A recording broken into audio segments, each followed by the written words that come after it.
Sunday. Papa dúró jọ. Sunday. Dúró kí ló ṣẹlẹ̀ ibo ló sáré lọ báyìí. Ìwọ̀n tó ń dàgbà láàmú kiri ibo ló sáré lọ. Má bẹ̀rẹ̀ mo sáré lórí YouTube ni.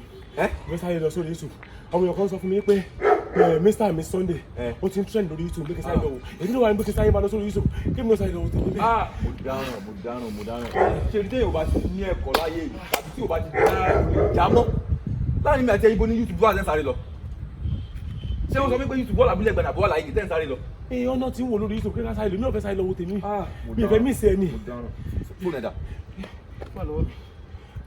Sórí Mr. and Mrs. Sunday kò ń ṣe pé wọ́n gbé YouTube sí abúlé ẹgbàá bò ń gbé sí Ìkẹjà orí fóònù òǹrè.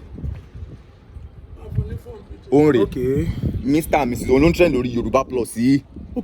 Orí YouTube orí fóònù ló máa ń wà kò ń ṣe pé wọ́n gbé sábúlé ẹgbàá bò ń gbé sí Ìkẹjà bò ń gbé sí ọ̀kan.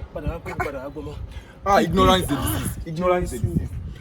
Mr. and Miss Sunday wàlẹ́ wà ń bẹ̀rẹ̀ tọ̀. Wàláì àwọn Yorùbá tó sọ pé ní tí Yorùbá ti mọ̀ láyé ó máa ń gbọ́n jù yàn lọ́wọ́ nìyẹn ó wá ń sáré lọ tí màá káyọ̀ mi rí ẹ tó kọjá ń sìn máa kàn wọ́n pé ibo ni bọ́. Ọ̀rọ̀ yẹn náà pọ̀ fún wọn náà ọ̀rọ̀ yẹn pọ̀ fún o ti correct mi ẹ̀ ti gbọ́ o lè ti sọ̀rọ̀ báyìí kò jẹ́ kó má sọ̀rọ̀ sí báyìí now. All right. My name is Sunday Ogunremi.